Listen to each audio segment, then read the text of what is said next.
Amen. Praise be the name of our Lord Jesus Christ. Welcome po mga ka-daily life sharing. Ito po si Pastor Dong na inyo pong abang lingkod at nawa po ang hapong ito o ang araw na ito o ang umaga man sa inyo, nawa ang panahong ito ay isang panahon ng pagpapala sa inyo. Pagkat sa Panginoon ay wala pong panahon kundi ang panahong lagi tayong pagpalain. Panahong laging ibuhos sa atin ang kanyang mga biyaya at pagpapala. Pagpapalang kalakasan as your soul prosper. Sabi niya doon sa 3 John 2 na may God prosper you in health and in all things as your soul prosper, di ba? So talagang ang pangkanyang kalooban ay lagi tayong mapagpala, lagi tayong kanyang buhusan ng ulan ng kapanahunan. Kaya sa panahon ng Panginoon ay panahon laging nagliligtas. Panahon lagi tayo ay kanyang abutin, pagpalain, at kanyang kalingain. Kaya nga sabi niya sa Hebrew 4:16, di ba? Huwag tayong mag-atubiling lumapit sa mga baging trono ng Diyos pagkat doon natin masusumpungan ang kalinga at habag niya sa panahong ito'y ating kailangan. Wow, grabe, di ba? Sa kanyang panahon ay lagi pong ay naroon siya. Di ba? Ang galing ng Panginoon, naroon siya. Lagi siyang kapiling, lagi siyang ating kaulayaw, lagi siyang ating kaisa. Kaya sabi niya, those who joined with the Lord through Apostle Paul sa 1 Corinthians 6:17 are one spirit with Him. Do, ang sumama sa Panginoong Hesus ay kaisa ng espiritu niya. Kaya kung saan yung magkaka-espiritu, yun ang magsasama talaga no? Magkaisa ang espiritu, magsasama talaga ang espiritu nila. At doon naaayos na lumalaya, doon tumatama ang buhay, doon nagtutugma ang buhay. At ang buhay na yon ay nakapaloob lamang sa buhay ni Kristo Jesus. Sa buhay ng espiritu ng Panginoon. Anong espiritu yon? Spirit of a son. Sabi ng Galatians chapter 4 verse 6. Kaya makatatawag tayo ng ama, ama ko, mayroon tayong Ama sa langit sa pamamagitan ni Kristo Jesus. At dahil sa Kanya, He became our wisdom, our knowledge, our righteousness, our holiness. Sabi ng 1 Corinthians 1, diba? Siya ang ating kabanalan, ang ating katuwiran, ang ating redemption, ang ating kalakasan, ang ating karunungan. Siya po, kaya nakakatawag tayo ng Ama, Ama ko. Wow, grabe no? Tindi niyan dahil diyan ay meron tayong Ama sa langit. Dahil kay Kristo Jesus, meron tayong Amang nasa langit. Amang nandoon, kapiling natin. So talaga naman, kaya shout out po sa lahat ng mga nagsusubaybay sa Kuala Lumpur, Malaysia, si Sister Lichi Bakiran. Oo, kumusta na po kayo dyan? At sila Pastora Imelda Hakilmo, si Bishop Arnold Saplor. Wow, praise the Lord. Amen. At talaga namang sila Sister Sally Montehermoso, Ate Angie Campoy, Kanyada, si Pastor Priscil ng Cebu. Wow, praise the Lord. At sa Japan naman, Sister Sally Raso. Yan, pagpalain tayo ng Panginoon dyan. Hallelujah. At syempre, pa Melbourne, si Sister Marge More Cristobal. Ayan, pagpalain tayo ng Panginoon dyan, ano? Pagpalain kayo ng Panginoon dyan.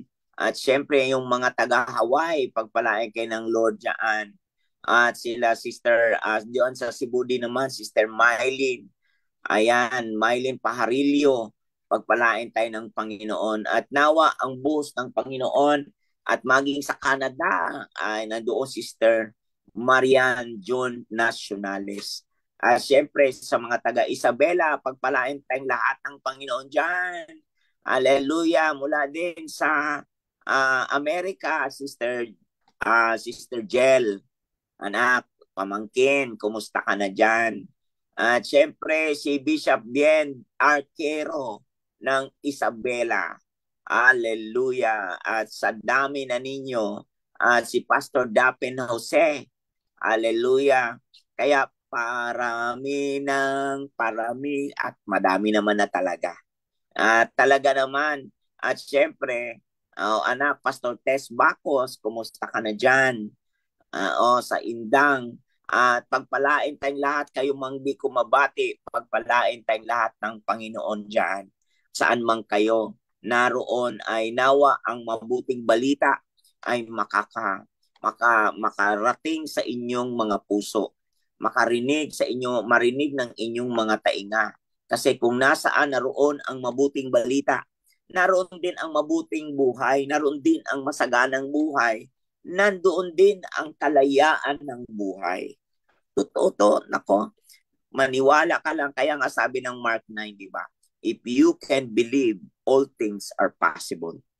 If you can believe, nothing is impossible. Kaya nga makikita natin na itong mensahe na ito ay tungkol ito sa ultimate purpose of God.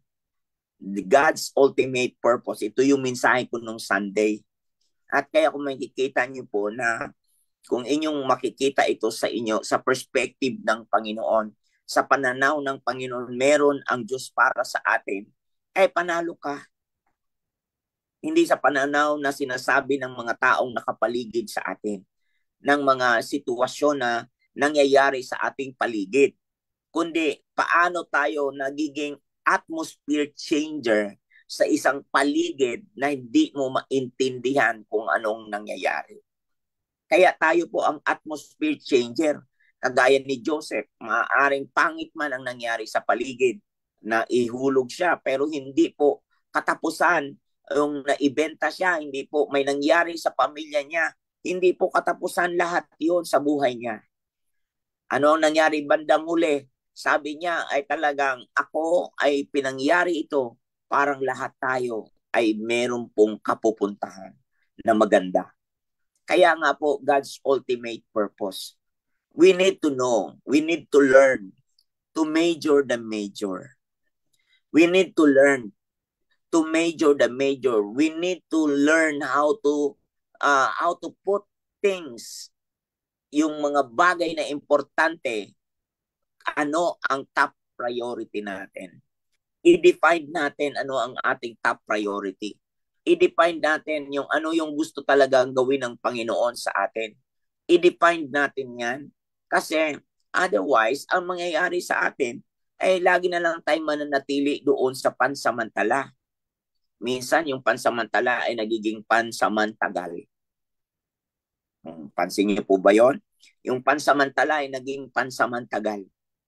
At hanggang makangawitan mo yung mga secondary at naging primary ang secondary.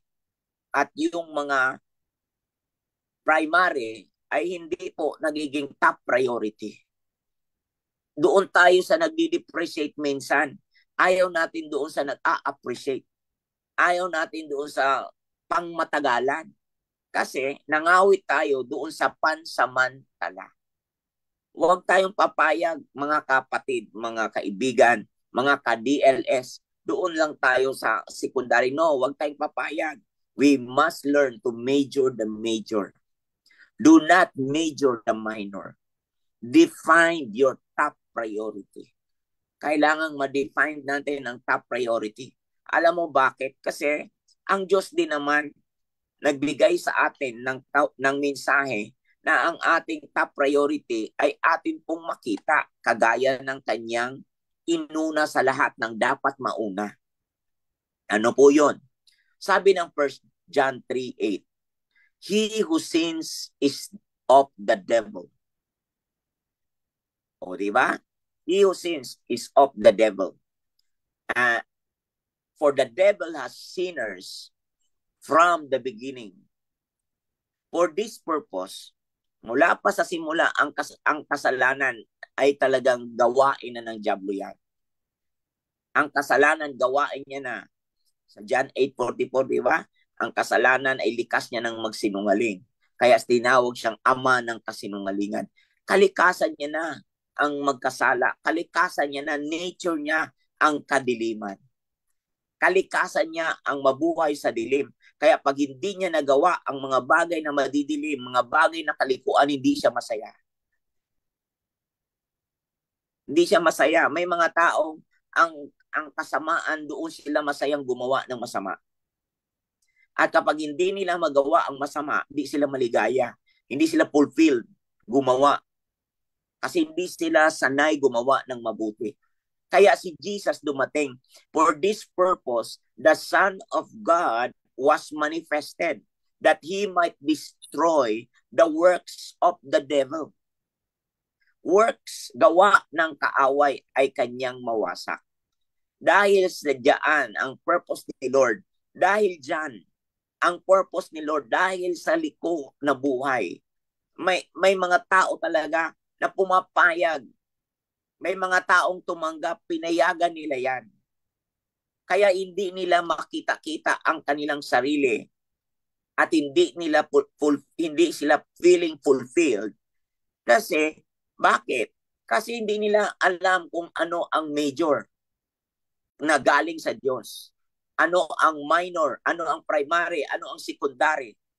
Kaya ang maraming tao na parang feeling na hindi fulfilled kasi ito yung problema dahil hinahanap nila yung hindi pinapahanap ni Lord. Yan yung problema ng tao. Kaya nga po, ito po yung isang ebidensya kung bakit si Jesus dumating. Bakit ang anak ng Diyos, the purpose, the Son of God was manifested. Bakit ang Panginoon ay nagpakilala? Bakit siya nagkatawang tao? Bakit siya nabuhay sa piling natin na tinawag na Emmanuel? Para tayo ay ganap na palayain sa lahat ng gawa ng kadiliman. Palayain tayo sa mga gawa ng kadiliman. Kaya nga po, palayain tayo sa gawaing kasalanan. Palayain tayo, hindi siya interesado sa kahapon mo na puro nakalikuan. Interesado siya sa kalagayan mo ngayon kung magsisi at umalis diyan sa kamalian noon o kamalian mo kahapon o kamalian kanina at iyong sasabihin sa iyong sarili, Lord, isinusuko ko ang buhay ko sa iyo at ang aking mga mali ay aking itinatakwil ngayon at pinapayagan kita na maghari sa buhay ko at iyan mag-uumpisa si Lord na magmamanifest sa buhay mo. Mag-uumpisa si Lord. Kaya nga, salvation is no excuse for sin. No excuse for sin. Because all sin is from the devil, not from God. Lahat ng kasalanan. Hindi lagi tayong magdahilan ay kahit ako'y makasalanan. No. Kasi hindi yung ang basis ni Lord dyan. Hindi na aalisin niya ang testimony na yung word na kahit ako'y makasalanan. Hindi na ho. Ang gagawin ni Lord ay ngayon ako ay pinalaya niyang Panginoon at naranasan ko si Kristo sa buhay ko at ang lahat ng aking kasalanan noon ay binura niya na para bagang hindi ako nagkasala. Kaya yan yung tinawag na justification. I had been justified. Kumbaga, ang Panginoon, pinatawad na ako sa aking mga kasalanan at ang aking mga kasalanan ay nilinis niya na para bagang hindi ako nagkasala. Kaya babaguhin niya ang iyong confession. Babaguhin niya yung salitang para kahit ako'y makasalanan. Kasi minsan excuse na lang natin yan. Minsan palusot na lang natin yan. Pero ang Diyos hindi siya mananahang hanggang diyan ka. Naunawaan ka ng Panginoon. Pero hindi habang panahon. Kasi aabutan ka ng panahon na laging ganyan ang iyong confession. Sa palagay mo, ang Diyos ay itutolerate niya yan.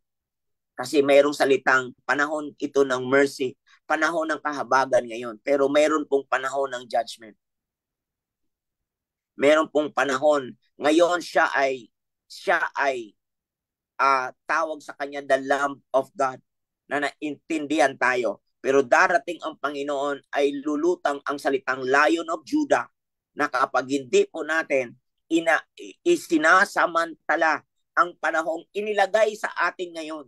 Acts 17:30-31. Pag hindi natin sinasamantala ang panahong binigay sa atin ngayon at inabuso natin yan, at atin lagi pa rin dahilan ay kahit ako'y makasalanan, no, hindi papayag ang Diyos na hanggang diyan ka lang. Kaya ang God's ultimate purpose is to destroy the works of the devil. The works of the devil ay alisin niya sa buhay mo ang confession na ganyan at babaguhin niya ang buhay mo, kaya tinawag yan na justified na buhay. Babaguhin niya ang buhay mo. Romans 5:1, di ba? Totoo. Babaguhin niya ang buhay mo at ipapakita niya yung riches of His glory. Ipapakita niya sa iyo yung riches of His glory. At aayusin niya ang lahat ng iyong patutuo. Ang patutuong kaisa mo si Kristo Jesus. Kaya yun yung tinatawag na litmus test for salvation. Ipoprove talaga niya yung measuring quality ng Panginoon na tagumpay, yung full picture mo ng buhay mo. Yung salvation ng full picture ng buhay mo, spirit, soul, and body, isip na isip na tumatagos sa iyong mga ginagawa. Ito yung faith na binabackupan ng action. Hindi lang yung naniniwala ka pero hindi naman nakikita sa action mo. Hindi po. Hindi papayag si Lord na hanggang diyan ka lang. Hindi papayag si Lord na ganyan ang iyong laging confession. Kaya makikita nyo, ang Panginoon ay ang laging inaalis sa atin ng Panginoon ay alisin tayo dun sa distraction. Kasi ang kasalanan ay iyan ang nagpapabalaho sa atin. The sin always disrupts our walk with God. So that we cannot be children of God. Para di tayo maging anak ng Diyos. Yan po yung laging stelo ng kaaway. O kahit naman ako ay basahan, nagagamit din naman. Parang katulad ko'y basahan, nagagamit. Ewan ko lang kung ang basahan ng panghugas o ng paa ay ginagamit mo yung basahan sa iyong kainan ng lamesa. Magkaiba ang basahan na naglilinis ng lamesa sa basahan na punasan ng paa. Saan ka ba doon? Kaya nga kahit na basahan man din, hindi po lahat ng basahan pwedeng pakinabangan doon sa lamesa. O, di ba? Kailangan makita po natin anong uring basahan. Kaya makita po natin, wag nating laging ilailan, o kahit ako'y basahan, nagagamit din naman. Hey, di ba? Sabi nga ng Isaiah, di ba? Na ang ating katuwiran pag wala ang Diyos ay katulad ay walang iba ay basahan. Kaya lahat ng our own good works and righteousness is what? Is look like rags in the eyes of God. Pero hindi ganun forever. Kaya nung dumating si Jesus, nilinis kanya ang iyong kahalintulan ay katulad ng basahan ay pinalitan ng isang mahalimuyak at masamyo na isang offering sa Panginoon. Mahalimuyak na samyo, hindi mahalimuyak na kasing amoy ng basahan. Kaya ang purpose ng Panginoon, why Jesus came, is to destroy the works of the devil. Ito ang dahilan kung bakit siya dumating. Wasakin lahat ang ating mga maling pangangatwiran, ating maling gawain, palitan ng makabanal na gawain at makatuwirang gawain. Kaya si Jesus namatay at muling nabuhay. At sa kanyang pagkabuhay, kasama kang binuhay kasama niya. Kaya yung ultimate purpose ng Panginoon ay talagang He wants us to be, He wants us to be set free.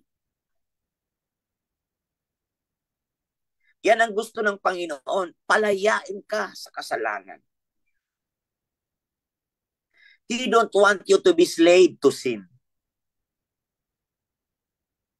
Kaya nga, ang ultimate purpose for us na gusto ni Lord is to manifest Christ, not your crisis. Ilathala ang Panginoong Hesus, hindi ilathala ang lagi na lang problemadong panahon. Problemado na naman. Mas malamang pa yata lagi ang ating confession tungkol sa problema kaysa malamang at mas marami ang confession tungkol sa ating Panginoong Hesus na siyang nagliligtas. Pansinin niyo yan. Pag-aralan niyo ng mabuti.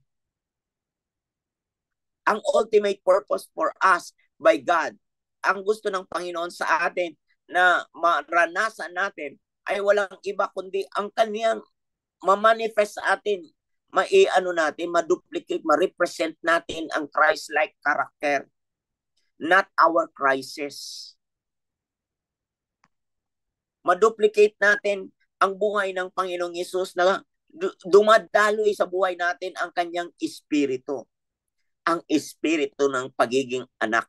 Ang espiritu na kung saan ay kasamang tagapagmana ng ating Panginoong Hesus. Kaya nga po, this purpose, Christ was manifested in the midst of darkness para ma-turn yan into light. Mapihit yan patungo sa kaliwanagan. Yung buhay na madilim, mapalitan ng buhay na nasa liwanag. Na buhay na ang buhay na puno ng kasamaan ay papalitan ng puno ng kagaanan.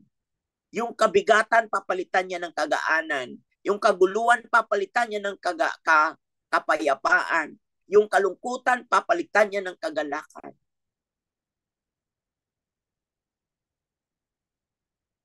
Kaya nga, to manifest Christ, not your crisis. Amen po ba doon?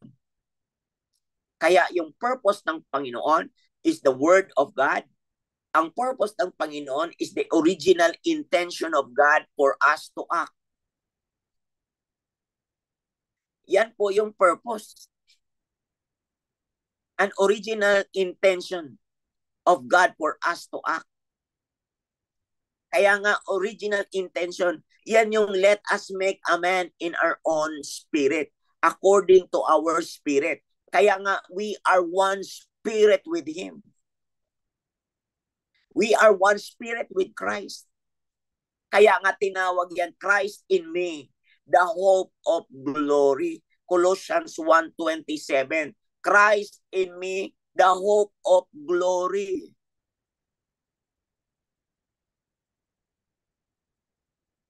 If you have Christ, you have all hope in life. If you have Christ, all hope is always available to your life. Hope is always available. Imaginein mo yon, kung hindi mo bantayan yan sa buhay mo, ay ano ba talaga ang gusto mong ilathala? Ihayag. Mahayag ba? Sa Bisaya pa, mahayag ang Kristohanong kinaiya.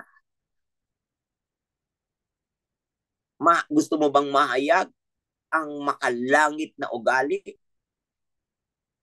o makadilimang ugali? Ang ultimate purpose ng Panginoon, why He became flesh, why Jesus became flesh, at sabi niya, He is with us. He is among us. He is Jesus who is with us. At kaya kapag nasa atin yan, ang liwanag ng purpose ng buhay mo. Yung original intention ng Diyos sa buhay mo ay kitang-kita yan. Maliwanag na maliwanag yan regardless of your situation outside.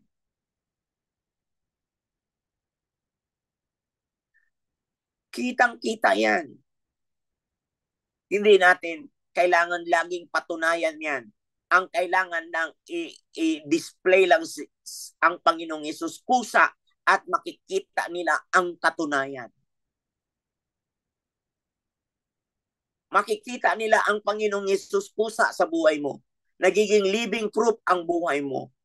Nagiging living doctrine ka because Christ in you, He is with you, and you are one spirit with Him. That is the original act of God in your life.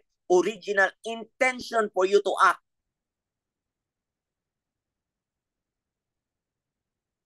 Oh, hallelujah. Kung meron ka niyan, ikaw ang pinaka-isa sa mga panalong tao sa buong daigdig. Isa ka sa pinaka-isang tao sa isa sa mga mananagumpay sa buong daigdig. Isa ka. Kasi marami na hong nananagumpay. Ikaw, hindi ka rin ba sasama sa mga parada ng nagtagumpay? Oh, hallelujah! Hindi ka ba sasama sa mga taong kasamang ipinarada sa tagumpay? Sabi ng Corinthians yan. Isinama tayo sa parada ng tagumpay. Nang si Kristo Jesus ay nabuhay na mag-uli, kasama tayong ipinarada sa parada ng tagumpay. Kaya Christ in me, the hope of glory. Kaya if Christ is in you, hope is always available all the time.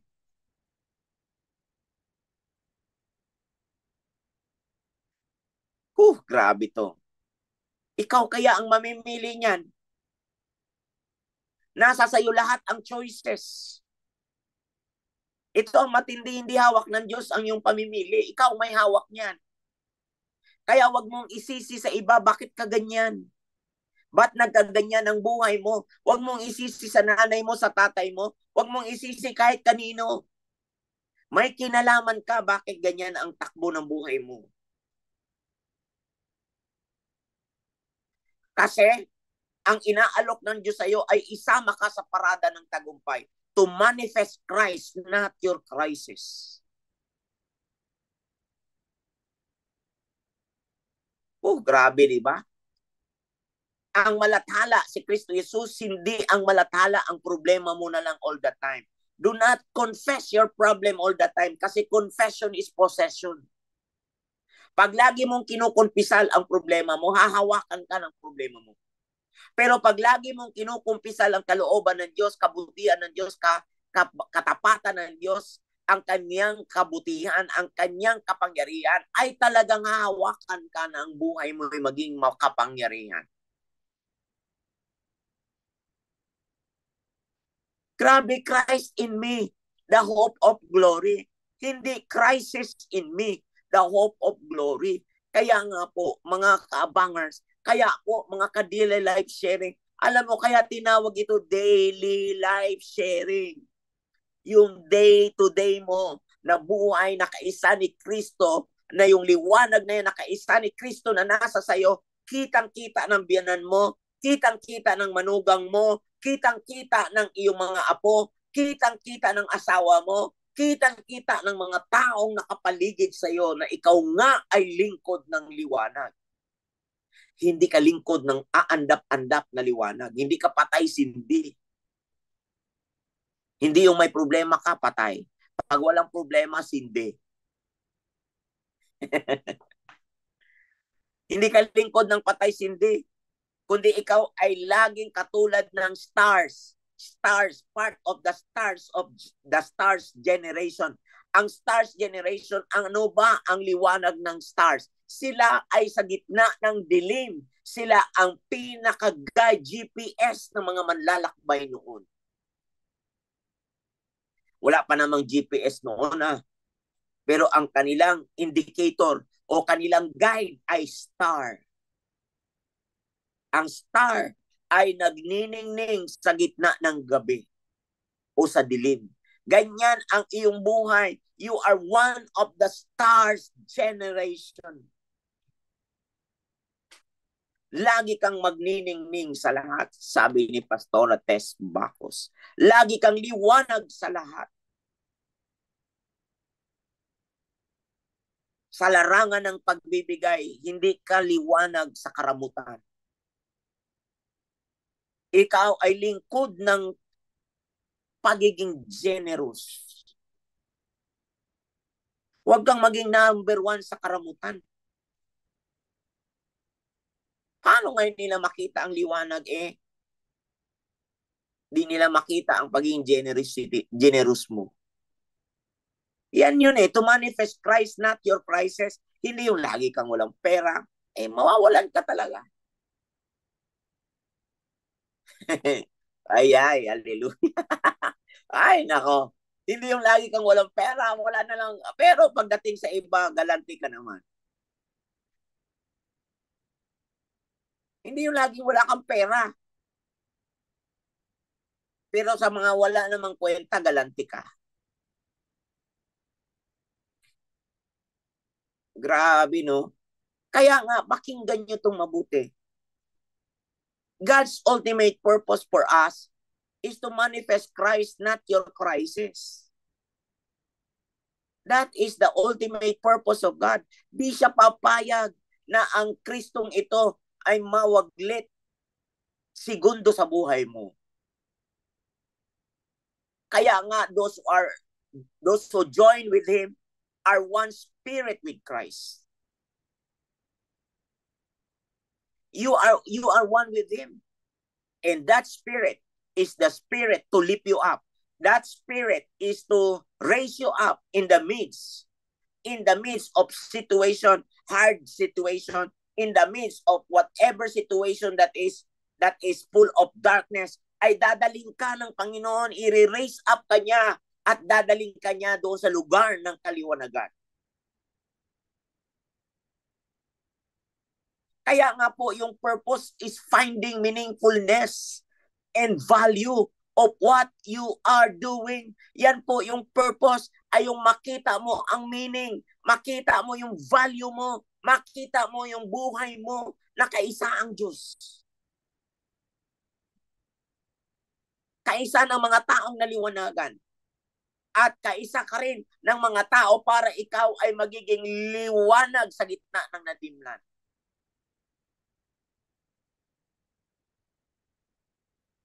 Ikaw ay problem solver. Ikaw ay part of the solution. Hallelujah, hallelujah. You are part of the solution. You are not part of the problem.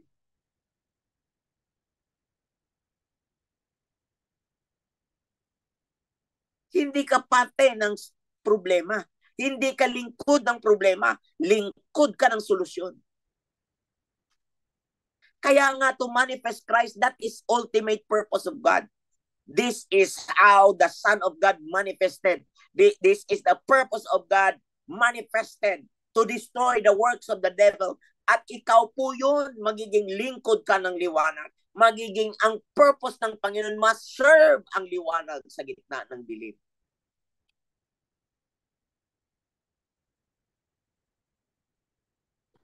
Hallelujah. Stop confessing.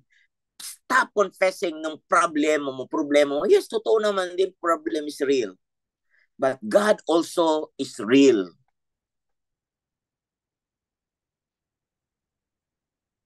Totoo naman, andyan din naman. Ang dami namang may problema talaga. Kahit sino dyan, dami ka makikita, dami ka rin maririnig. Pero anong pagkakaiba mo sa kanila? Kung ang confession nila ay confession mo rin. Anong pagkakaiba mo sa kanila? Kung anong sinasabi nila, yun din ang lingwahe mo. Mabait naman ako. Hindi naman ang kabaitan ang nagliligtas. Kaya maraming mabait, tingnan mo kung naligtas ba. May nagawa ba sila sa problema nila? Hindi kabaitan ang nagliligtas. Ultimately. Ang ultimate na nagliligtas, walang iba kundi ang kaisa mo ang Panginoong Yesus na nabuhay na mag-ulit. Ang ultimate na nag-aayos ng buhay ay yung kaisa ka ng Panginoong Yesus. Na yung purpose ng Panginoon ay talagang nag-uumapaw sa buhay mo yung meaningfulness of value.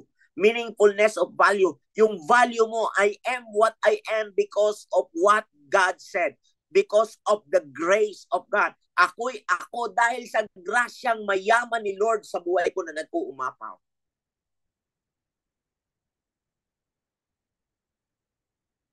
Ako'y ako nga dahil sa grasya ni Lord. Hindi ako'y ako nga dahil may natapos ako na pag-aaral.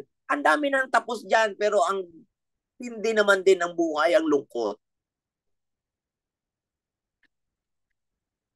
Mabuti yung tapos ka, pero mas mabuti na ikaw ay ikaw dahil si Kristo ang naghahari sa buhay mo. Edukado ka na, may Kristo ka pa. Yun ang matindi doon. Yun ang napakayamang tao. Hindi naman offense yung makasama mo si Kristo Jesus. Eh, katotohanan nga yan na naayos na sinop ang buhay mo dahil sa Kanya. Ginawa mo na lahat, sinikap mo na lahat, naayos pa ang buhay mo, wala. Nang dumating si Kristo Jesus, ano nangyari? Naayos ang buhay mo, nasinop ang buhay mo, umunlad ang buhay mo, kapayapaan ang naghahari sa iyo, nandoon yung self-fulfilling life. Ay nako, hallelujah! Talaga naman, grabe si Lord. Amen. Kasi yung self-fulfilling life, because Christ in you, work with you, and He works for you. Di ba? Eh, grabe yun. Talaga namang ang tindi noon. Exemplary ka talaga. Example ka talaga. Kakaiba ka talaga sa iba. Hindi naman din yung ibang bansa ang sagot mo. Siyempre, maganda yung nasa ibang bansa ka na, maganda trabaho mo. Eh, maganda rin yung si Kristo Jesus kasama mo na tumatrabaho sa pangloob ng pagkatao mo. Hallelujah. Grabe to. Kaya pag naintindihan mo to, kaabangers, ka-daily life sharing, pag naintindihan mo to, ay, dikit na dikit ang langit sa lupa. Parang makita ka lang, langit na rin. Pag nakita ka, ay grabe, tingin nila sa iyo, nasa piling ko ang langit. Dahil tuwing magsasalita ka, puno ng pagpapala, puno ng kagaanan, puno ng buhay, ay nalalathala mo, ano pala talaga ang totoong kapayapaan. Kapag nakita ka, naranasan kanilang kapiling ka, parang kapiling na nila ang langit. Parang tingin nila, kitang-kita, daman-daman nilang sila'y banal. Daman-daman nila din kapag sila'y makasalanan, sila'y hangal. Kasi bakit napapahiya sila? Nahihiya sila sa sarili nila, parang nakukundi na sila tuwing makita ka. Parang tingin nila sila ay hangal na hangal, ikaw ay banal na banal. Yan kaya ang nangyari sa kanila pag nakita nila si Jesus. Di nila matagalan. Pag nagsalita si Jesus, parang sila ang pinatatamaan at nasusunog sila.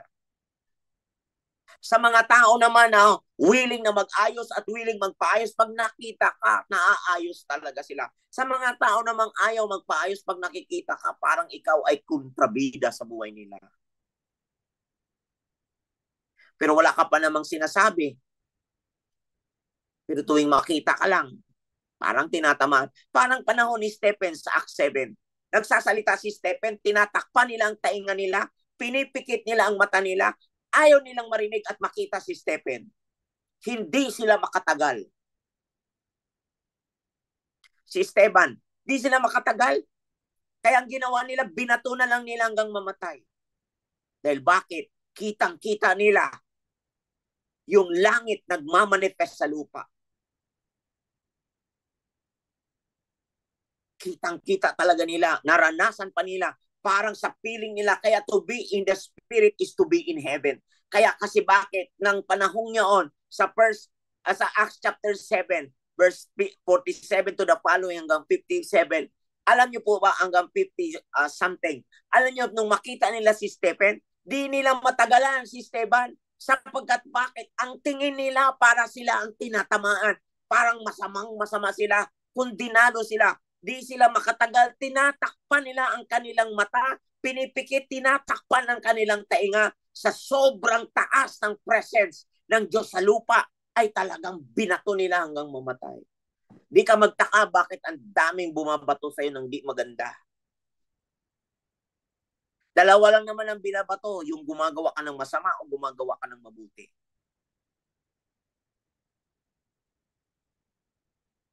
Tanong mo sarili mo, bakit kanila binabato?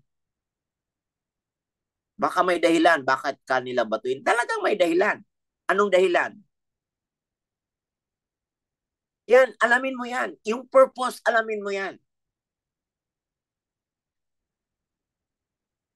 To manifest Christ, not your crisis. Huwag mong i-memorize yung crisis sa buhay mo.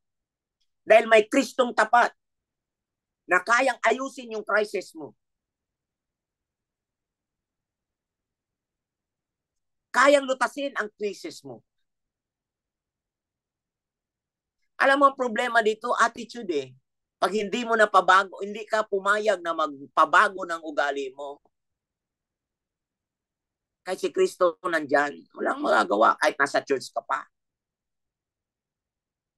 Kahit lagi ka pang umaattend.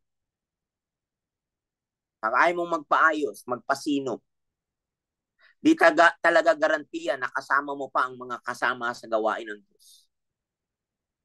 Dahil ang problema dito, hindi ang Diyos, hindi rin ang gawain ng Diyos. Ang problema dito, ikaw.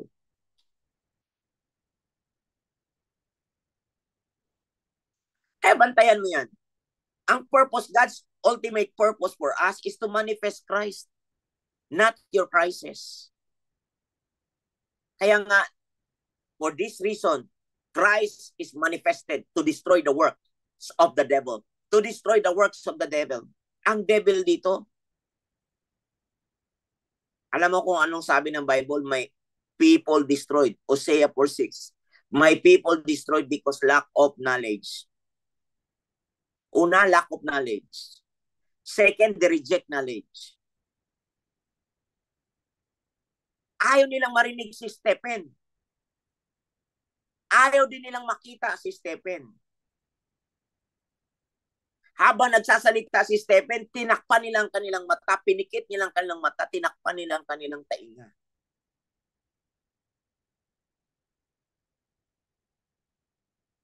Dahil ayaw nilang makita, ayaw din nilang marinig, they reject knowledge.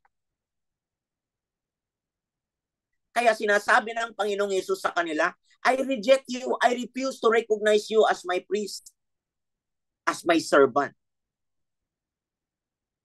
Because why? Since you have forgotten the laws of your God, I will also forget to bless your children. Biro mo, madadamay pa anak natin dahil sa kagagawan natin. Madadamay apo natin dahil sa kagagawan natin. Huwag mo lagi, hindi ko pinagtatanggol ang diablo. Ang gusto kong makita mo dito, because they reject, you reject knowledge.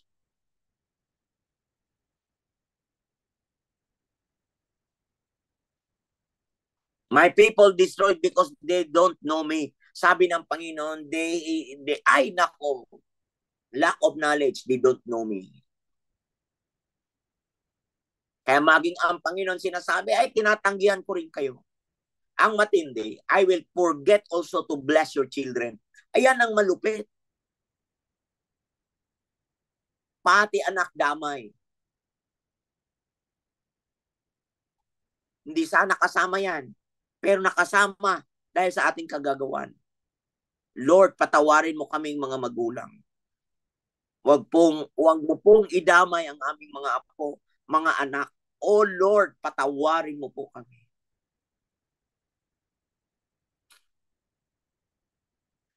Linisin mo po kami, Panginoon. Hallelujah. Yes, totoo, Pastor Lino Motella. Amen. The purpose of God, why He called us, is bring back our power. Ibalik ang ating, ay nako, ito nga tama. That's why, sabi niya, that's why we are born again in the Spirit to do the will of God. Born again is to see the place of power. Oh, hallelujah. Power to change. Power to see a new kind of man. A new man in the light of truth. Manifestation of being Christ-like. Holy Spirit carries the image and likeness of God. Stephen was chosen because he is the full picture of the fullness of the move of the Holy Spirit. Yan po yan, mga kaabangers. Thank you, Pastor Lino. Totoo to. Ito talaga yan. Nako. O ano man ginagawa ng paligid, wag mo nang ikumpara pa ang iyong sarili. Tingnan mo ang iyong sarili from God's perspective. Tingnan mo ang iyong sarili, sino ang Panginoong Yesus sa iyo. Basahin mo ang iyong sarili, sino ba ang Panginoong Yesus sa iyo.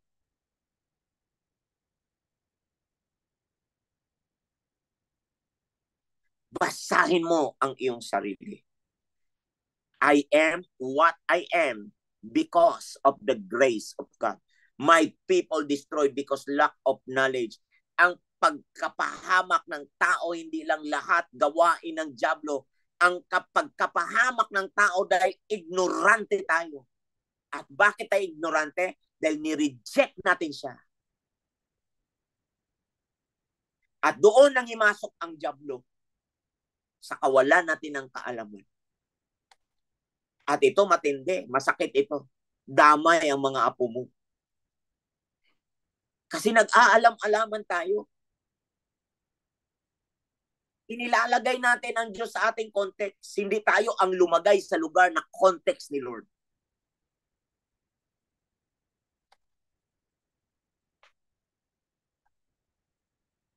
Masakit yan. Nadadamay ang mga apo natin, nadadamay ang mga nakapaligid sa atin dahil sa iyo. Sa iyong kawalan ng kaalaman. May kinalaman tayo dyan. Mga magulang, bantayan niyo yan.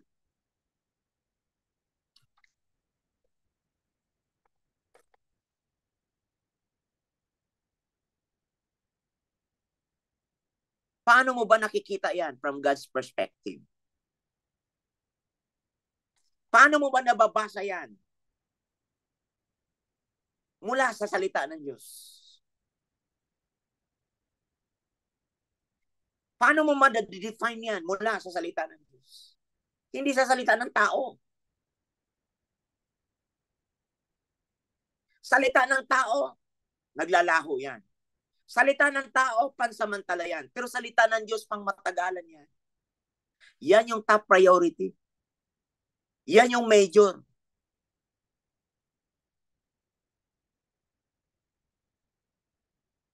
Siya yung Kristo na nakapaloob sa mga salita niya na nagkatawang tao sa piling natin.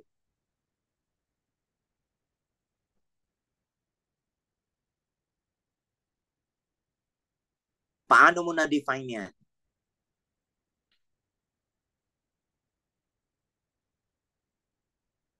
Paano mo ba tiningnan ang sarili mo? Ayon sa pagtingin ni Lord sa iyo. Hindi ayon o basihan sa pagtingin ng nakapaligid o kapitbahay o kaibigan o sino mang tao sa paligid mo. Paano mo ba dinefine ang sarili mo? Because God's ultimate purpose is to manifest Christ, not your crisis.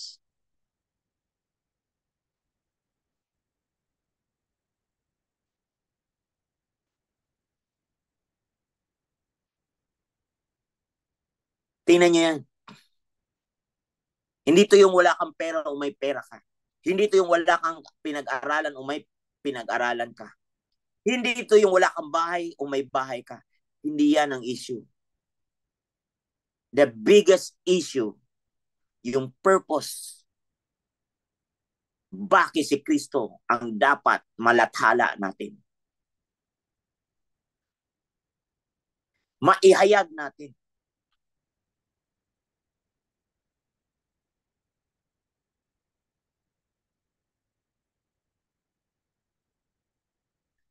Mahayag sa buhay mo to. Di papayag si Lord na di ka pagpalain niya ng totoo yan. Pero ikaw na recipient. Paano mo ba ito hinandle?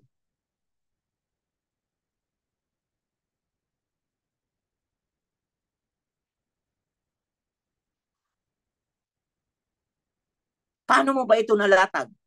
Paano mo ba tayo nilimi-limi, pinagninilayan? Saan ba ako lulugar, Lord? Sa nais mo. Hindi saan ako lulugar, Lord, kung saan-saan. Saan ba ako lulugar, Lord? Ayon sa nais mo, na doon ko yan ilalatag sa mga taong nakapaligid sa akin.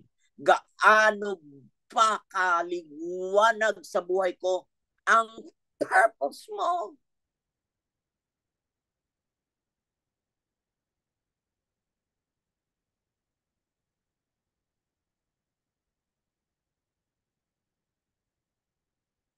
Hallelujah. Kung alam mo lang yan, di papayag si Lord na di kanya pagpalain.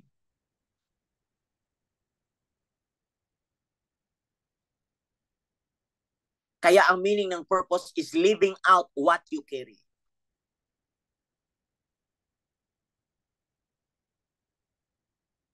Living out what you carry. Yan yung purpose. Kaya nga bakit? Kasi sabi ni David sa Psalms 119 verse 32, I will run the course of your commandments. I will run the course of your commandments, for you shall enlarge my heart.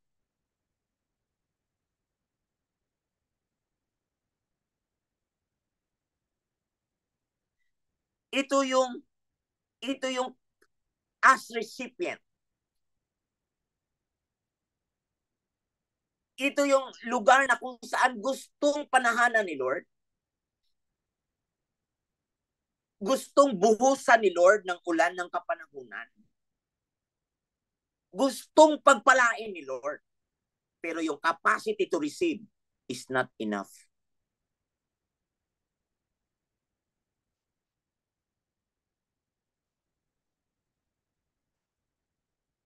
The measure of your capacity, hindi sapat na tanggapin lahat ang gusto ni Lord.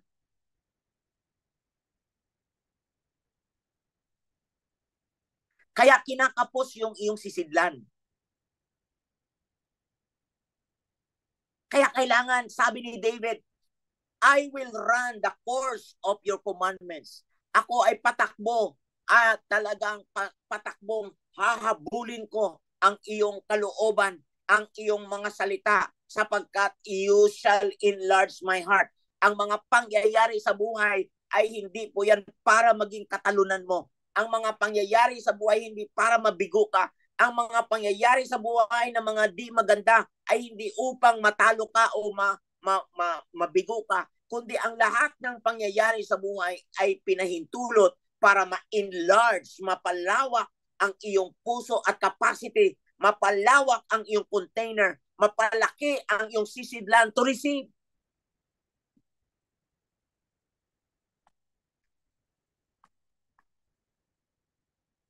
Mapalaki ang iyong sisidlan.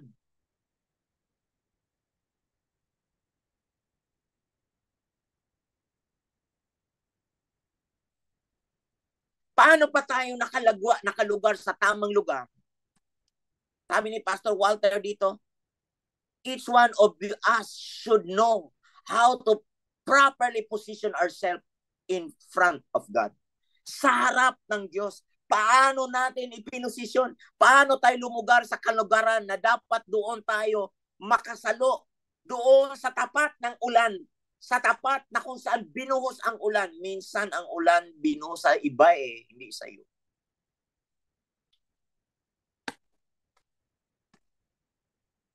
Kaya hanggang ngayon, kahit matagal ka na sa gawain, tingnan nyo, nasaan na kayo? Nasaan ang iyong sarili? Nasaan na ngayon? Nasa gawain ka rin naman.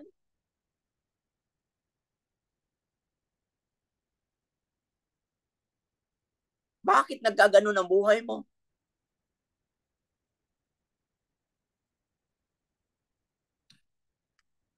Bakit ang daming nangyayari sa buhay mo na hindi mo maintindihan? Kinapos ka, kaya makikita mo, you shall enlarge my heart. Kaya makikita mo, the battles of life are won and lost in the mind and in the heart.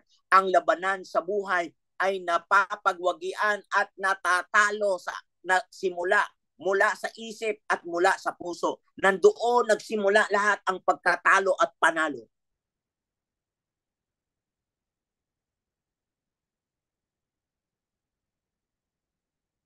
Doon nagsisimula lahat ang panalo at talo. Yung battles of life. Ang atabanan sa buhay ay napapagwagian mula sa ating isip, mula din sa ating puso. At ito po ay natatalo mula rin sa ating isip, simula sa isip at simula sa puso. Lahat po yan ay galing sa loob. Palabas.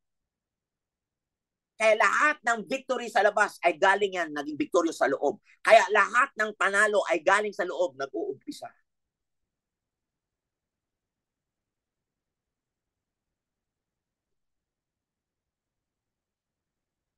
Kaya those who are with Him, those who join Him, are one spirit with Him. Yan yung spirit natin. Paano ba natin ito na-enlarge? Paano ba lumaki yan? Paano ba lumago yan? Paano ba natin nakita yan from God's perspective? Paano ba natin nalalarawan ang sarili natin mula sa salita ng Diyos? Hindi mula sa salita ng tao. Paano ba natin napipicture ang sarili natin mula sa buhay ng Panginoong Hesus, mula sa buhay na pangako ng Diyos, mula sa buhay na purpose ng Diyos, mula sa ginagawa ng Diyos, at paano ba natin nakikita ang ating sarili with what God is doing in our midst. Yan po yan mga kaabangers, at huwag nating mamiss yun.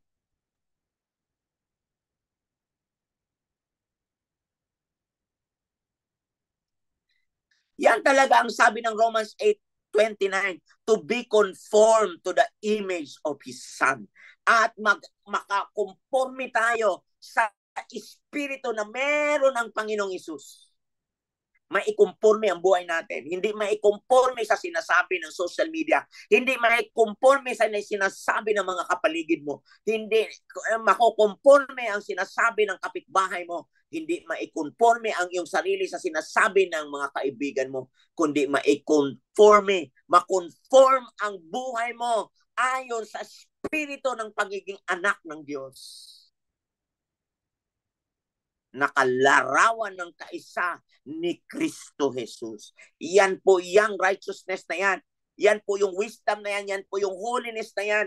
Yan po yung ating redemption. Yan po yung ating, ay nako, katiyakan, assurance. Hallelujah. Kaya nga po, God sent forth the Spirit of His Son into our hearts. Sabi ng Galatians 4:6.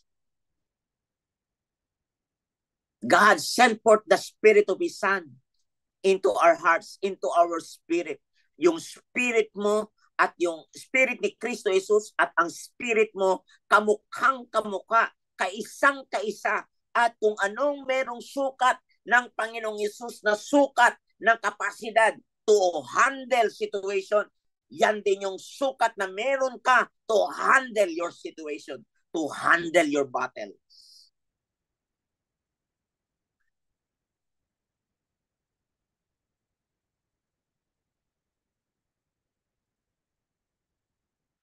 Glory to God.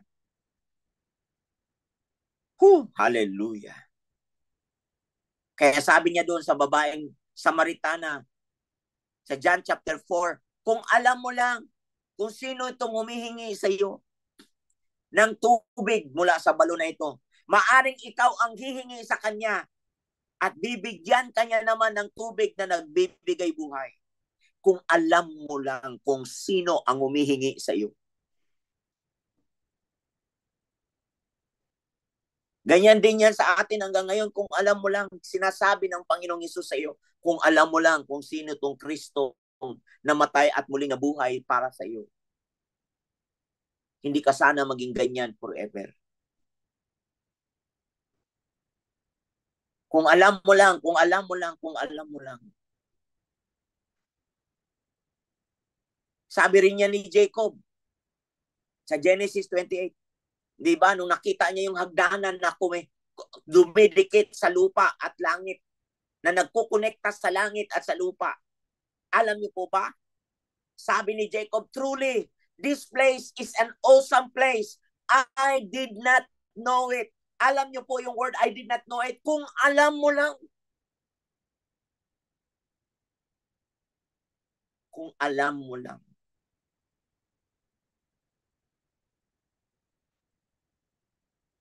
Kung alam mo lang. Pero ano ang inaalam mo lagi?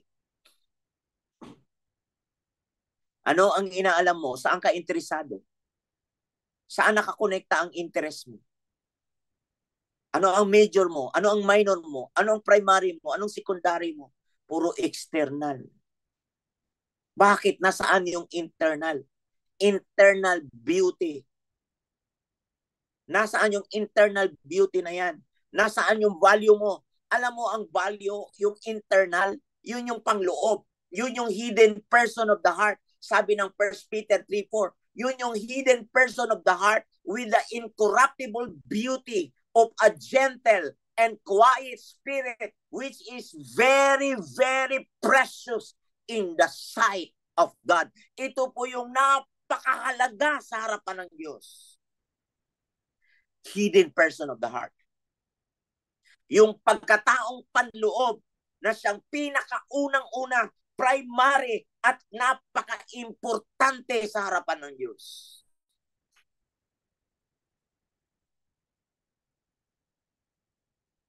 Incorruptible beauty. Walang kupas na kagandahan. Of a gentle and quiet spirit. Hindi aligaga. Gentle and quiet spirit. Hindi aligaga ang spirit, kundi ang spirit ay panatag.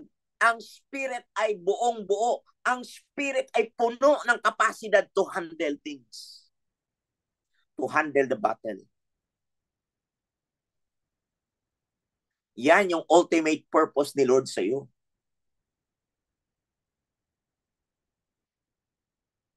Yun yung sinasabing your kingdom come, your will be done. Saan? On earth as it is in heaven.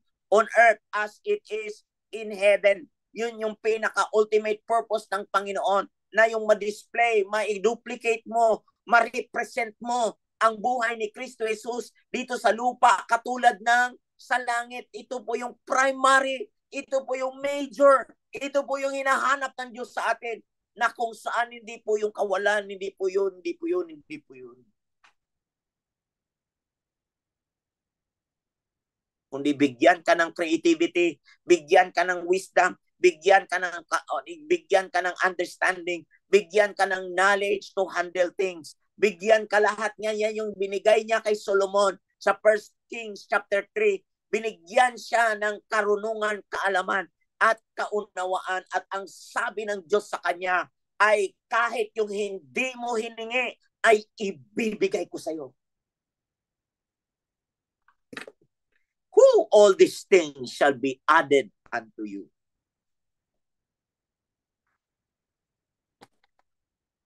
Ito yung daily life sharing. Yan yung daily.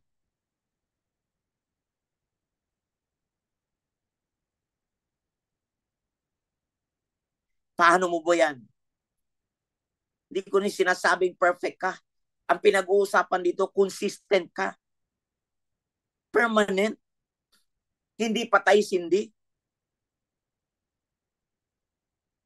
Paano man na-display si Jesus sa buhay mo kahit saan ka ilugar, sa mga anak mo? Hindi na to religion. Hindi na yan. Forget it. Marami nang may religion hanggang ngayon. Tingnan mo naman. At saka hindi naman religion ang tinatayo ni Lord at binubuo.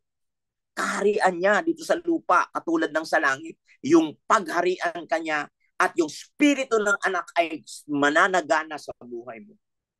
Kaya makakatawag ka ng Ama, Ama ko dahil kay Kristo Jesus.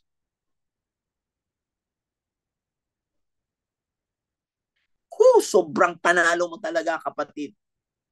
Pag mayroon ka niyan. Sobrang panalo ka. Grabing panalo ka. Di man alam ito ng tao, pero alam mo sa loob mong panalo ka. Di man ito abot ng mga taong nakapaligid sa iyo, pero alam mo, abot mo to sa iyong spirito. Abot mo to, mayroong inward witness sa loob mo. Ang espiritu ng Diyos at ang espiritu mo ay nagpapatotoo. Yan po yung inward witness, sabi ng Romans 8:26.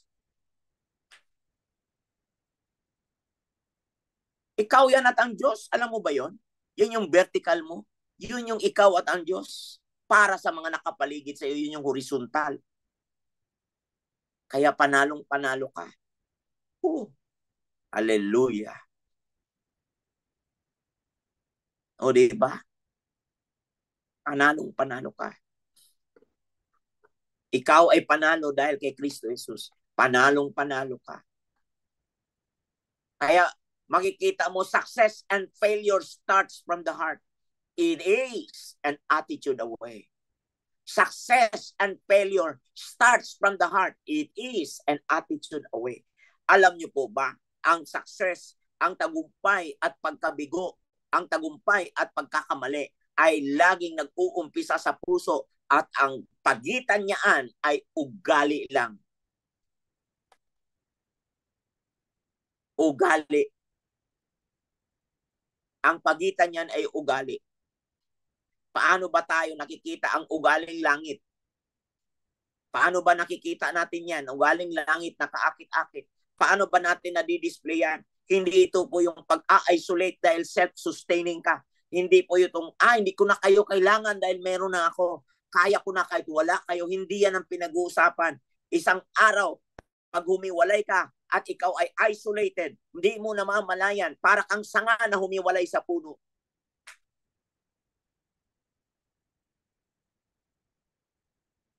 Hindi ka na, talagang tingin mo, kaya mong mag-isa kasi ikaw ay mayroon ng kakayanan.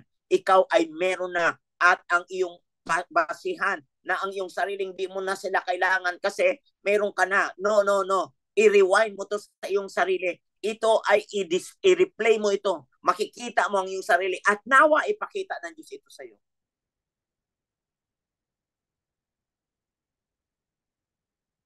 Hindi ito pinag-uusapan meron ka o wala. Kundi paano ka ba nakakabit sa puno yung sanga mo. Kasi success and failure starts from the heart. It is an attitude away. At dahil sa pag-uugali mo, gusto mong humiwalay. Ugali kasi yan eh. Nasa isip mo yan eh. Yung independent spirit, nasa isip mo yan eh. Iyan yung nangyari kay Lucifer eh.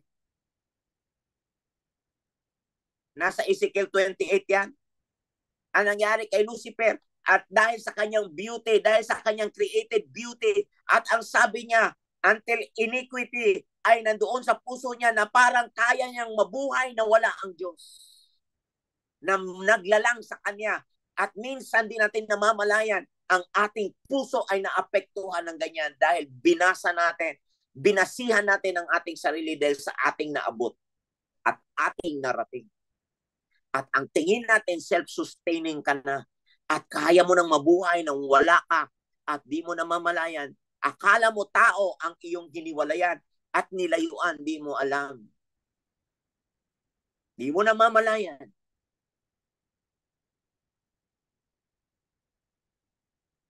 Yung source of life ang iyong nilayuan. Dahil yan sa ugali. Walang pinag-uusapan mo ng jablo dito. Ang pinag-uusapan dito, ugali. Tingnan mo ugali mo sa nanay mo. Tingnan mo ugali mo sa tatay mo. Tingnan mo ugali sa mga kapatid mo. Kaya minsan pinapahintulot ng Diyos yung kawalan eh. Minsan pinapahintulot ng Diyos yung kapalpakan eh. Minsan pinahintulot ng Diyos tinuruan ka ng mga pangyayari eh. Bakit ko alam? Tingnan natin si Joseph.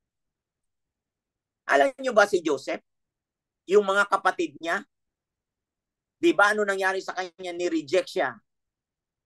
Yung mga kapatid niya hated him a lot and sold him into slavery. Kasi yung mga kapatid sobrang inggit sa kanya. Pero ano man yung nangyari, ang gusto kong makita ninyo, yung pag-uugali ni Joseph. Yung attitude na meron si Joseph, nung nakita niya ang kanyang tagumpay, ay hindi po nagbago ang kanyang ugali. Hindi po nagbago ang kanyang ugali. At sabi ng Bible, sa Genesis 45 verse 5 to 8, it was not you. Hindi kayo ang may dahilan kung bakit pinahintulot nangyari ang lahat ng mga pangit na yon. Ang akala nyo ay kayo yun. Sabi niya sa kanyang mga kapatid. Ang akala nyo ay kayo yun? No. Sabi ng Genesis 45 verse 5 to 8, but God allows it to happen for our own good. Tingnan mo yung pagkilala ni Joseph. Tingnan mo yung pag-acknowledge niya. Hindi siya nagmalaki. Hindi siya nanisi. Hindi siya nanduro. Hindi siya nanisi ng duro. Hindi siya nangundi na. Kundi ibinalik niya sa Diyos. Pinahintulot lahat ito ng Diyos na mangyari para sa ikabubuti nating lahat.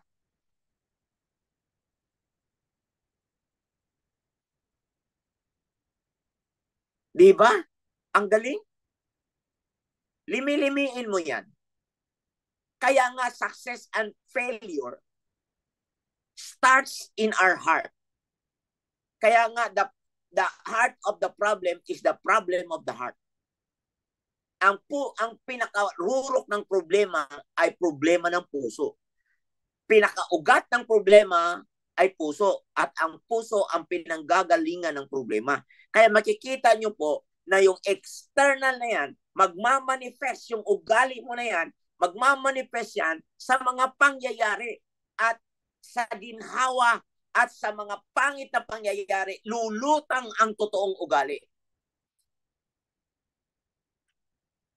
Lalo na sa panahon ng pressure, doon malalaman ang totoong ikaw.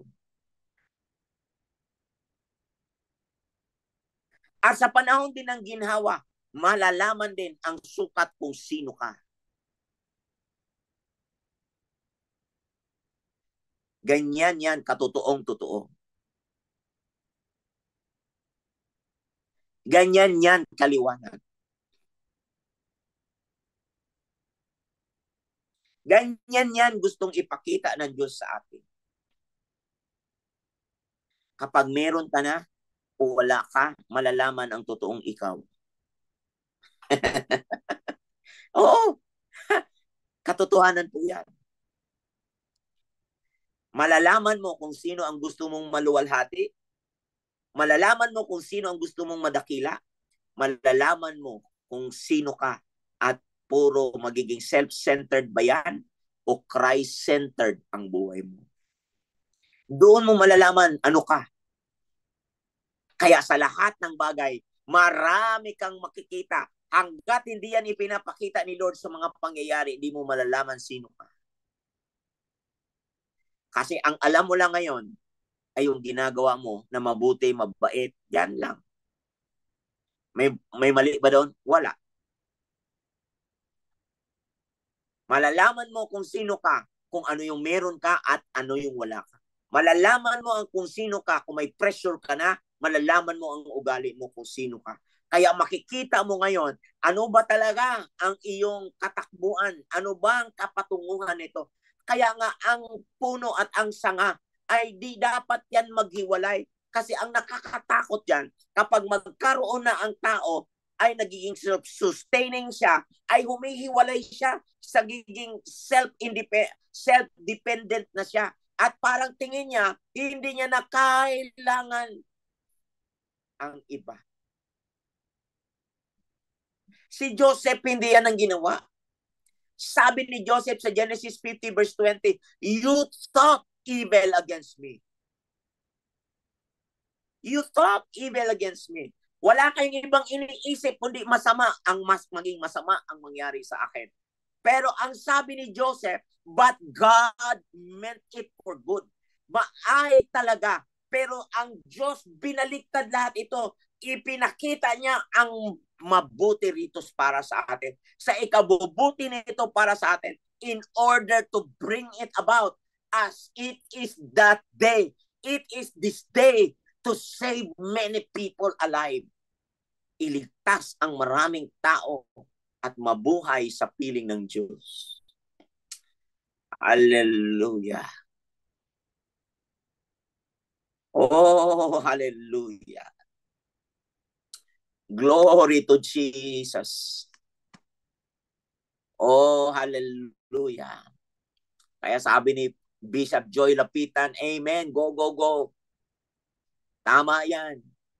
Hallelujah. It's true. Kailangan po nating makita to. Makita ang ating sarili. Kasi si Lucifer, dahil sa kanyang beauty, dahil sa kanyang galak, dahil sa kanyang meron sa kanya, siya ay nilalang na matitinding bato ang kinang ang katapat. Pero dahil doon sa beauty niya, nagmalaki siya. Ang sabi niya, ay nako, out iniquity found in him. Kasi bakit? Ito ang tendency ng self-sustaining.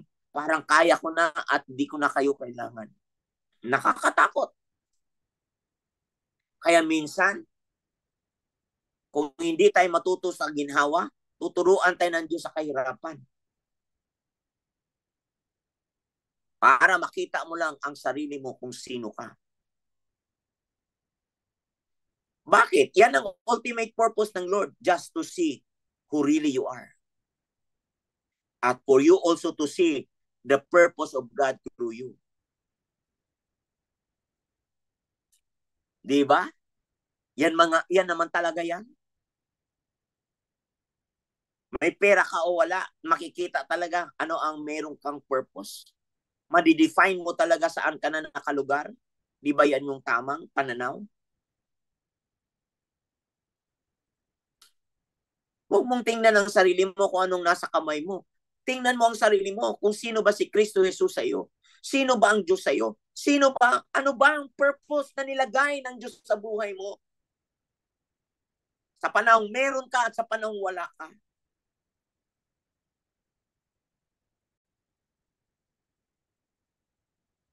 Hallelujah. Diba sabi ng kanta, o kay sarap ng mabuhay sa daigdigan. Diba? Sarap ng mabuhay sa daigdigan na na-define mo ang purpose mo. Sa mundo yan, ha? Pero ang mundo nagsasabing kay sarap ng mabuhay. Pero ang basehan nila, sarap ng mabuhay kung may pera ka. Pero sa atin, may pera o wala, puro masarap yan. Because why? Sabi ng Philippians 4, I learned to be content whatever I am. Whatever I have. Kaya, tingnan mo,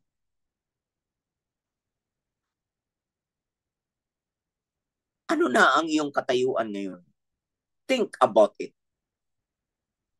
Pagnilayan mo yan, para hindi ka puro duro sa iba, kumpara sa iba, makita mo naman ang iyong sarili mo ayon sa salamin ng Diyos na pinapakita sa iyo.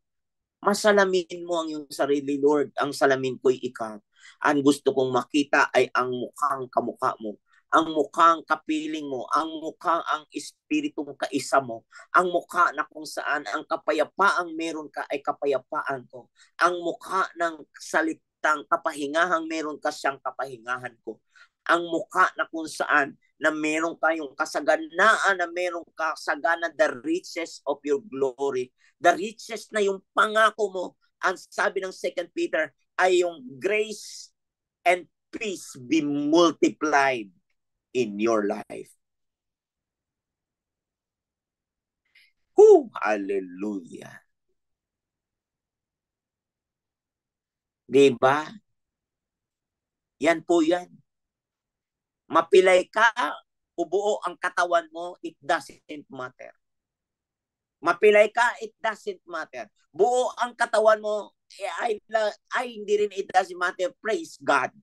Pero hindi yung buo katawan mo o pilay ka, kasi ang pinag-uusapan dito, gaanong kabuong buo si Kristo Jesus sa buhay mo. Wow! Hallelujah!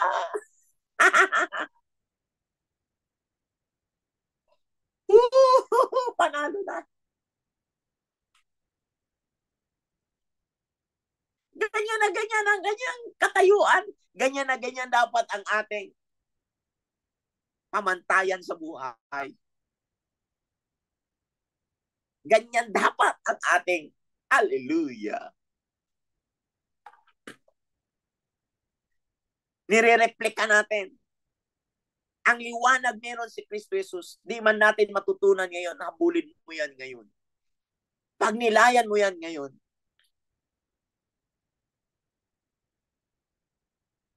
Pag-usapan natin ito sa mga susunod na panahon. Marami pa akong sasabihin. Marami pa akong isi-share sa inyo. Marami pa. Ngayong oras na ito, nais ko pong i-challenge ka. Sino po ba si Kristo Jesus sa iyo? Gaano ba katotoong-totoo yung nabuhay? Gaano ba katotoong-totoo sa iyo ito na nabuhay muli siya sa iyong pagkataong panloob? At buhay na buhay din siya sa iyong panglabas na pagkatao. Sa ugali mo ay paano mo ba dinidisplay ito? Paano mo ba nire-represent sa mga kapatid mo, sa kamag-anak mo, sa asawa mo?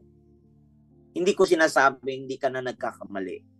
Ang gusto kong sabihin, sa gitna ng iyong kapalpakan o sa gitna ng pagkakamali, paano ka ba nagbalik loob sa Diyos at nang sa gayon, muli mong mailalathala ang kalooban ng Diyos sa gitna ng pangyayari na yan? Gaano ba katotoo si Kristo sa iyo? Ganyan din katotoo na makikita ng lahat, mararanasan ng lahat ang buhay na Panginoon sa iyo. Sinasabi ko sa iyo, wala pong nabigo na kumilala at naglingkod sa Diyos. May mga pangyayari man na knockdown ka pero hindi ka knock-out. Hindi ka knock-out. Hindi ka disqualified. Hindi ka totoo. Hindi ka bigo. Ginamit lang ni Lord yun para makita mo na kung wala si Lord, wala kang magagawa. Para makita mo ang patutuo na totoong-totoo na nabuhay na mag-uli siya para ikaw ay mabuhay kaisa niya. Para malaman mo na yung paniniwala mo ay nakatuon kay Kristo Jesus, na siyang author and finisher of your faith.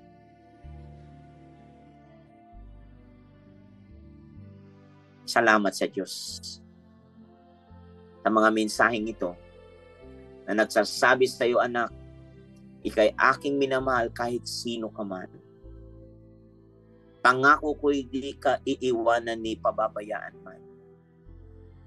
Ika'y aking tutulungan sa iyong kabigatan. Ika'y aking yayakapin sa iyong lahat na dadanasin. Kaya sabi ni Jesus, sa akin ka lumapit at mamahinga. Kung meron mang kasalanan, kaya niya itong linisin na para bagang hindi ka nagkasala. At papuputiin ka niya ng kasing busilak sa kaputian dahil sa kanyang banal na dugo. Sa banal na buhay niya, ang buhay niya ay lilinisin niya ang buhay mo at papalitan niya na isang buhay na ganap at buhay na kasiya-siya. Yan. At ganyan katapat ang ating tagapagligtas na si Kristo Jesus. Salamat, Lord. Salamat, Lord, sa iyong mga salita sa hapong ito. Oo, Panginoon, lumalapit kami sa iyo. Nananalig kami sa iyo, nagsusuko kami ng buhay sa iyo. Inihiling ko po at inihiling po namin ang buhay namin minsan pa iyong gamitin. Inihiling namin minsan pa, Lord, hallelujah, ito'y iyong pakinabangan. O Lord, hallelujah, ito'y iyong gamitin. Salamat, Lord. Salamat sa buhay mo. Salamat, Panginoong Hesus. Salamat. Walang hanggang ikaw ay pupurihin, walang hanggang ikaw ay sasambahin. Walang hanggang ikaw ay kikilanlin. Bigyan mo kami ng lakas, Lord, para maging overcomer. Bigyan mo kami ng isang lakas, Lord, na hindi ka namin mawaglit kahit segundo at minuto man lang. Bigyan mo kami ng espiritu kagaya ng iyong espiritu paano maparangalan ng Ama. Holy Spirit, take your place upon the throne of our hearts. Holy Spirit, take your place, have your way in our life. Holy Spirit, yes. Holy Spirit, take your place. Holy Spirit, sino man ang nakikinig ngayon, sino mang nanonood ngayon, may dinadanas man sila, Lord, ikaw ang kanilang kalasag. Ikaw ang kanilang katiyakan. Ikaw ang kanilang kasiguruhan. Ikaw nga, Panginoon, at wala nang iba. Oh, hallelujah.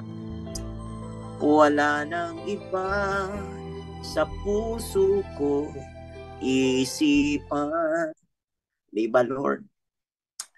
Kundi ikaw lamang, Panginoong Hesus. Ikaw lamang.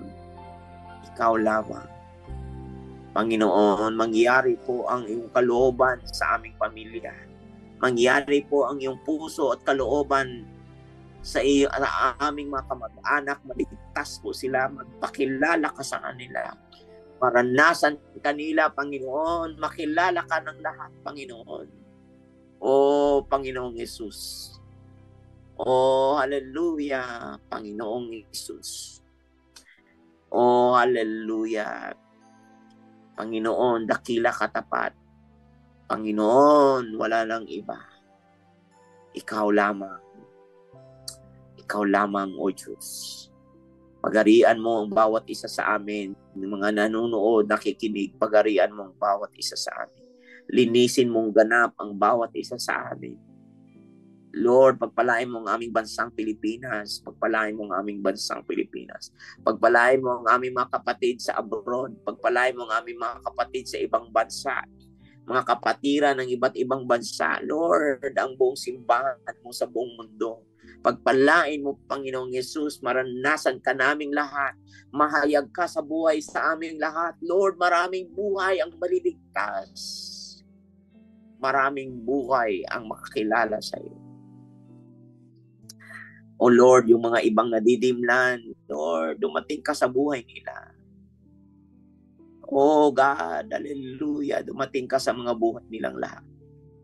ang mga iba't ibang pastor at bishop ng mga kasama ko.